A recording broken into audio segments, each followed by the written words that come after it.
Is there even the outside possibility that this becomes some truly quasi-philanthropic thing?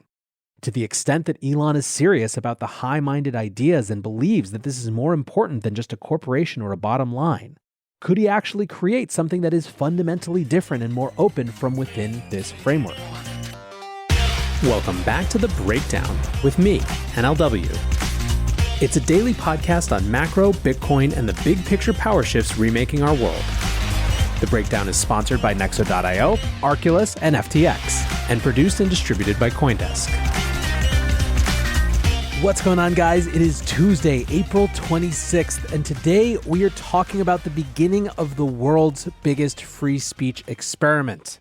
Briefly, before we get into that, if you are enjoying The Breakdown, please go subscribe to it, give it a rating, give it a review, or come join us on the Breakers Discord. It's where we chat about this topic and so many more, and you can find it at bit.ly/breakdownpod.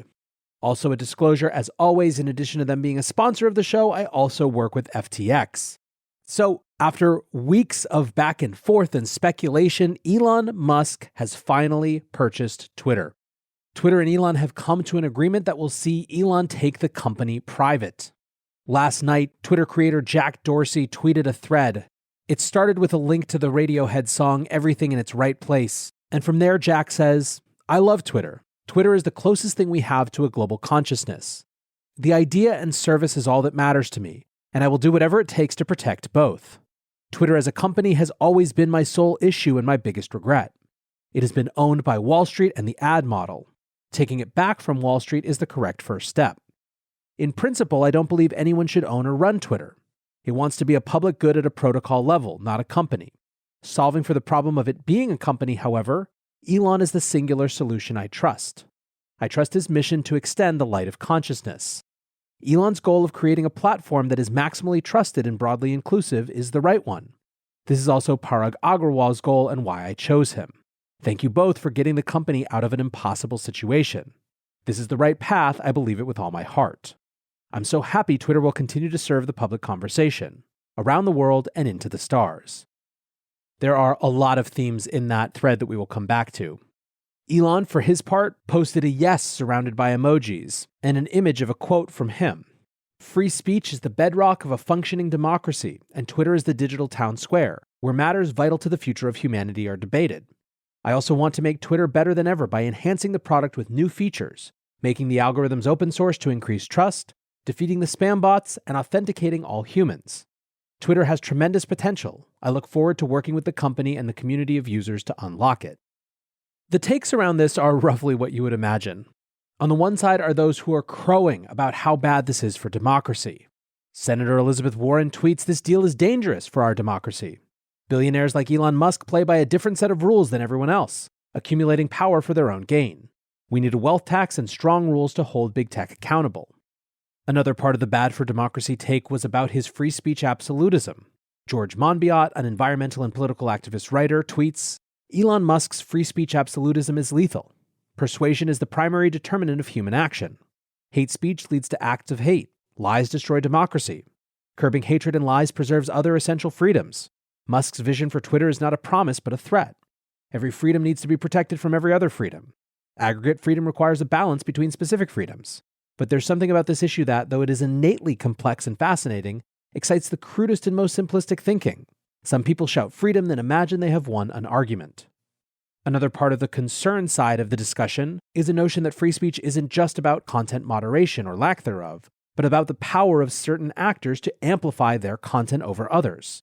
Edward Perez, who's the director of product management at Twitter, writes, "Given the reality of adversarial actors, with access to the amplifying power of concentrated capital and influence, many of whom seek to cause division and undermine democracy, any discussion about free speech on social media platforms that ignores this fact is missing the mark."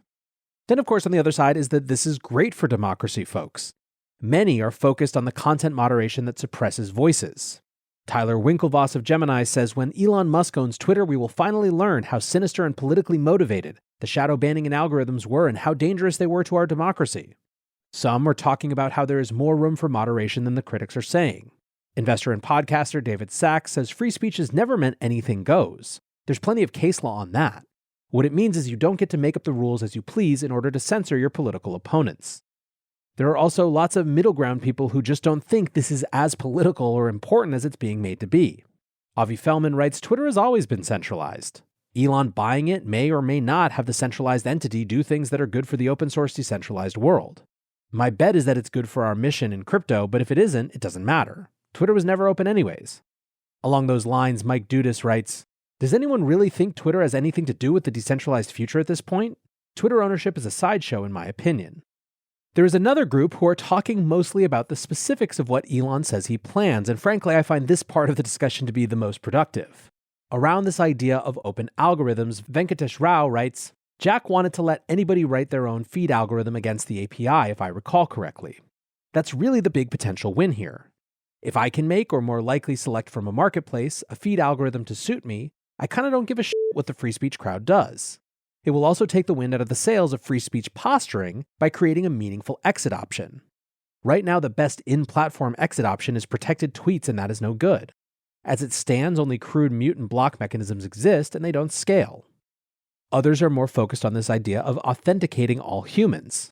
Karim Rifai, an anti-authoritarian advocate, says Bashar al-Assad just implemented a law that would imprison anyone who criticizes his regime online for 15 years. Forcing Syrians to authenticate themselves on Twitter would be extremely dangerous.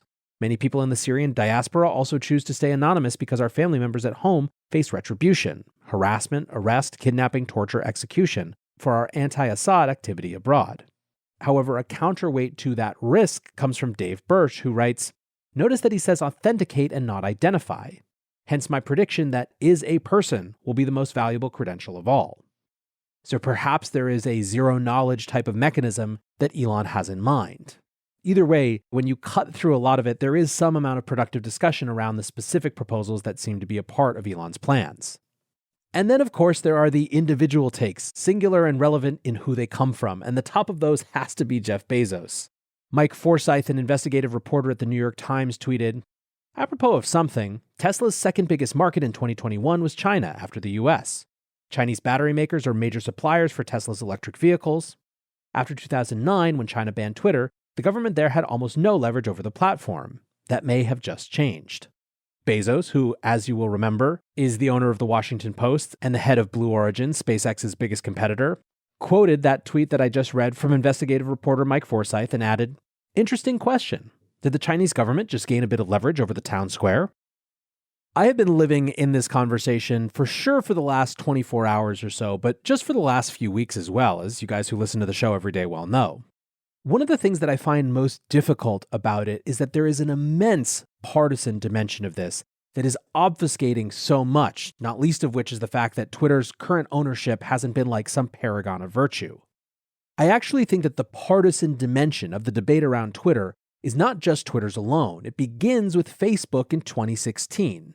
And the Russian bots that to so many liberals and Democrats became the reason why Hillary Clinton lost the election. That made liberals up in arms at social media. And in some ways, I think that Twitter's banning Trump was this capstone on an event that calcified and hardened the debate around social media censorships and platforms as an entirely partisan issue. Now, there are plenty of people who do break out of that framing. I asked on Twitter whether there was anyone on the left who was excited about Elon and anyone on the right who was concerned, and I got some good responses. It doesn't surprise me at all that my listeners are folks who are able to hold complex ideas in their head and break out of partisan normalcy, but I kind of still think it's an exception proves the rule sort of thing. And because this debate, given especially Twitter's banning of Donald Trump, is so partisan, there's a lot of pretense and a lot that you have to wade through to try to get to something meaningful underneath. It's hard not to feel like it wouldn't be exactly the reverse if the sides were reversed. In other words, if a sitting Democrat had been deplatformed, that we'd basically have a complete switcheroo in terms of who was supporting what position. For what it's worth, I think that's a pretty good argument that we should be more concerned about the freedom of speech side of the argument. In other words, if our belief is that any side who had their person silenced would be up in arms, that makes me want to err on the side not of the victors who got the deplatforming done, but for the side of more consideration for voices and not fundamentally cutting them off. However, hold aside the partisanness of the discussion, there's something else that I find problematic. Both sides are so focused on the moderation side of the discussion. when to me, that does not seem to be the primary or at least the root issue. It seems again to me to validate the point that this became what it became when Trump was pushed off the platform. Now, that's not to say that there aren't tons of moderation issues. Let's assume that you're in the camp that thinks that there should be some moderation policy somewhere, which not everyone is. There are still lots of questions, specifically such as 1. Opacity around the moderation policy itself. How knowable and communicated it is what is and isn't acceptable. 2. Opacity around the decision-making process on censoring or taking down a specific tweet or deplatforming a specific person. How clear is it who makes those decisions, and how clear is it who makes those decisions, and how do they actually make them, given that almost everything in real life is in a gray area no matter how well articulated your policy is. 3. What is the appeal system? Is there a well-communicated or clear process for people appealing decisions? 4. Accountability. Is there a culture of accountability or regular reviews of the decision-making process, or just the decisions being made themselves to make sure they're not calcifying based on subjective or partisan opinion?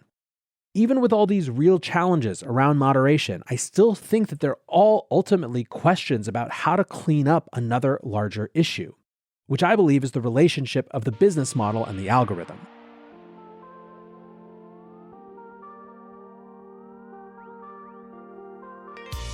Looking for ways to step up your crypto game? Then go with Nexo. For starters, you get free crypto for each purchase or swap. How about earning guaranteed yields? Up to 17% paid out daily. Ideal for you hardcore hodlers. You don't even need to sell. Instead, borrow instant cash against your assets. Get the most out of your crypto with Nexo at nexo.io. That's NEXO.io.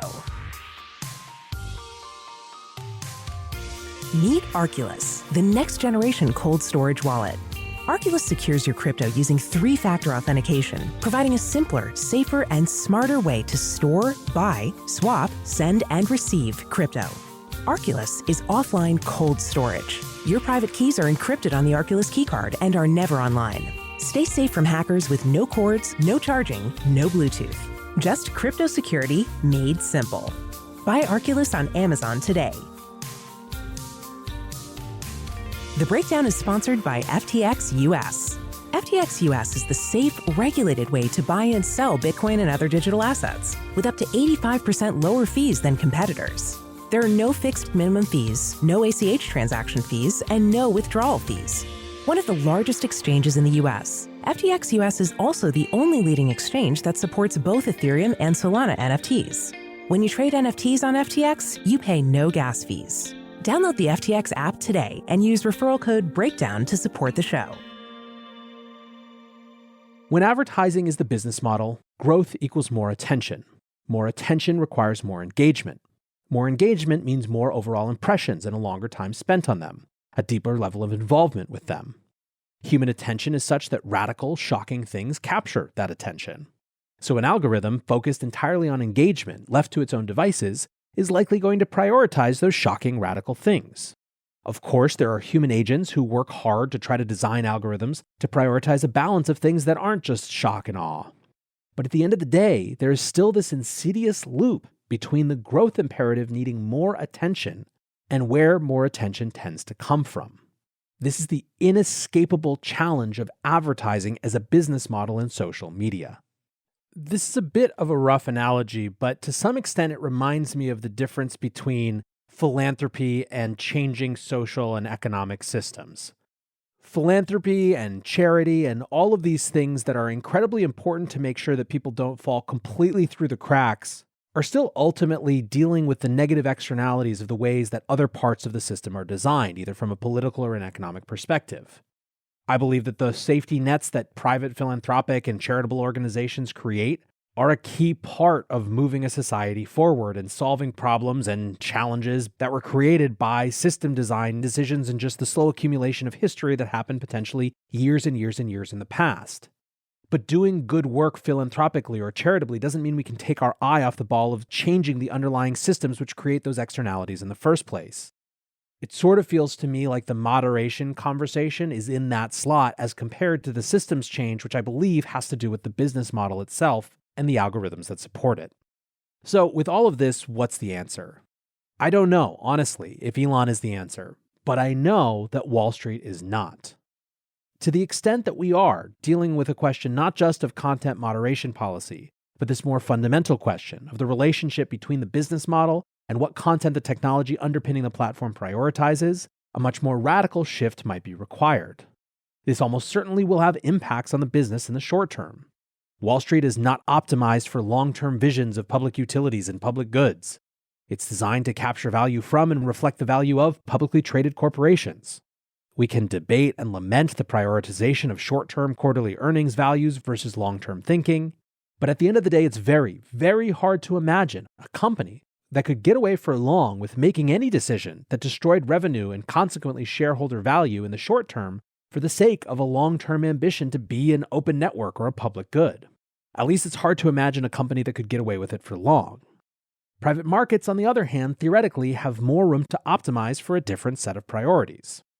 Now, I'm very sympathetic to the discomfort with the seeming contradiction of, on the one hand, wanting a platform to be a beacon for free and open speech for the sake of democracy, while on the other, cheering on the mechanism for the delivery of that goal being a dictator, which is a dramatic term, but in the context of a private 100% owner with total decision-making authority, sort of reasonable to apply here. I would say, in fact, that this is my default emotional, intellectual, and gut-level position. Hasu yesterday tweeted, "Genuinely curious, if you don't see Elon buying Twitter as dystopian, why are you even in crypto? Is authoritarianism okay as long as the right guy is in charge?" It actually provoked some of the best conversation I've seen on Twitter. I'm also sympathetic to the idea that if the function of a Twitter-like platform is really bigger than a business, that it has an important or even key role in the discourse of civil society and global social life, that in an ideal world, it would be reimagined from the ground up with a totally different thinking about business model, ownership structure, etc. I would love for a different type of network with a Satoshi-like pseudo-anonymous founder who fades into the background to supersede the networks that we have today. But even the people who are speaking this goal, Chris Dixon of Andreessen Horowitz writes, core internet services shouldn't be owned by individuals or companies. They should be owned by communities, as early internet protocols were. Even those voices are complicated. All of this innovation is VC funded because it needs to be, and the point is that everything comes with complications. But still, I don't even think that's the hard part about trying to reimagine an alternative that comes in from the outside. I have a really hard time believing that a new social network could win today simply by offering a different set of governing principles. It feels to me instead like the only opportunity is in the product itself. People adopt new networks because they offer a singular new type of content format that they end up discovering they love and wanted in their life, even if they couldn't have articulated before that they needed it. Look at all the huge networks, and they're all some variation on that theme. Facebook, a real-life social graph of people you actually know. The content is your in-real-life world brought online. Instagram, mobile photos that capture your life or the aspiration of your life. Snapchat, ephemeral media that doesn't require you to commit to having it around forever. Reddit, asynchronous discussion boards. And the latest contender, TikTok. I would argue that TikTok in some ways starts as a mass meme participation platform as a way to pull people in. But then the algorithm's true power is directing them to extraordinarily niche affinity communities. Rare book talk, Lord of the Rings talk. You name it, there is a TikTok for it, and the algorithm routes you there incredibly quickly. My point is that each of these have a different type of content, and it is the content, what the product actually does and what the product actually serves up, that gets people to try it and add it to their daily rotation of attention. It seems unlikely that a Web3 version can dethrone any of these competing on terms of just being a better run X. It seems much more possible to me that the next company that discovers a fundamental type of social content that people love builds from Web3 principles of user-owned networks from the beginning. But that's almost separable from the question of the content and the product that would get users to care in the first place. In this landscape, Twitter is the default synchronous real-time discussion network. Other channels are, yes, used for the dissemination of information, but nothing like Twitter. There have been a half dozen or more Twitter alternatives that have come up over the years, but none of them have even gotten close to critical mass. Is it possible, then, that having a principled, deep-pocketed singular owner who is willing to take a massive financial hit during some transition period is the best path forward to seeing a Twitter-like real-time synchronous network that more closely resembles what people actually want? In other words, that a benevolent business dictator who can make decisions that might be short-term, financially painful to address the real underlying issues of the network without forcing a mass shift in behavior to some other network is the best possible way for the real-time discussion network that we actually want to emerge? Is there even the outside possibility that this becomes some truly quasi-philanthropic thing, where Elon allows Twitter to become an open version of itself without a real owner, or at least, as Venkatesh put above, a real exit option to a different version of Twitter itself? To the extent that Elon is serious about the high-minded ideas and believes that this is more important than just a corporation or a bottom line, could he actually create something that is fundamentally different and more open from within this framework? How far would he be willing to go in terms of a financial hit if it meant the platform succeeded on these principles? In short, if advertisers abandoned Twitter en masse because of changes he was making that reduced engagement in the short term for the sake of better engagement in the long term, for how long would he be able to stand that financial challenge?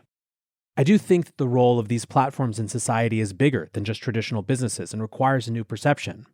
But that is very difficult to impose upon them in retrospect, given the competing considerations of real business need. To get radical change in the context of an existing corporation with mass network effects, then, it might require something this extreme in terms of decision-making concentration. Of course, all of this is destined to bring up a host of uncomfortable questions for society. Ryan Cooper of The Prospect writes, "No idea what Elon is going to do with this thing, but it is pretty alarming that one dude can spend the GDP of Botswana and buy up a central global artery of communications on a random whim." Indeed, I think this is going to be a singular point as it relates to the discussion of wealth and power of billionaires in our society going forward. And even for those who support this, and even in the circumstance that Elon does the most amazing version of it, what are the chances that we'll still be nervous that this is something that a small number of people in the world can do? What if it had been dark Elon instead who tore society to pieces using this as a channel? In short, we don't know the answers to this, but we are now participants in the world's biggest not only free speech experiment, but business experiment, governance experiment, public commons experiment, wealth experiment. If you have a Twitter account right now, you are a part of it. This conversation is even more interesting to be having on this particular day because it was this particular day 11 years ago that Satoshi, the pseudonymous founder of Bitcoin, made their last comments and disappeared. The absence of a founder in the Bitcoin network is one of the most unique and singular things about it. The shadow of Satoshi's ghost, or rather the lack of that shadow, on the decision-making of participants in the Bitcoin network makes it fairly unique among any modern phenomenon. For a while, people were joking, or at least half joking, that maybe Elon himself was Satoshi. Over the next few years, we're going to be able to find out just how close they actually are. For now, I want to say thanks again to my sponsors Nexo.io, Arculus, and FTX, and thanks to you guys for listening. Until tomorrow, be safe and take care of each other. Peace. Hey, Breakdown listeners, come join CoinDesk's Consensus 2022, the festival for the decentralized world, this June 9th through the 12th in Austin, Texas. This is the only festival showcasing and celebrating all sides of blockchain, crypto ecosystems, Web3, and the metaverse, and is designed for crypto newbies, investors, entrepreneurs, developers, and creators. Don't miss speakers like Cathie Wood, SBF, CZ, Punk6529, and Joe Lubin, to name just a few. Use code BREAKDOWN to get 15% off your pass at coindesk.com/consensus2022.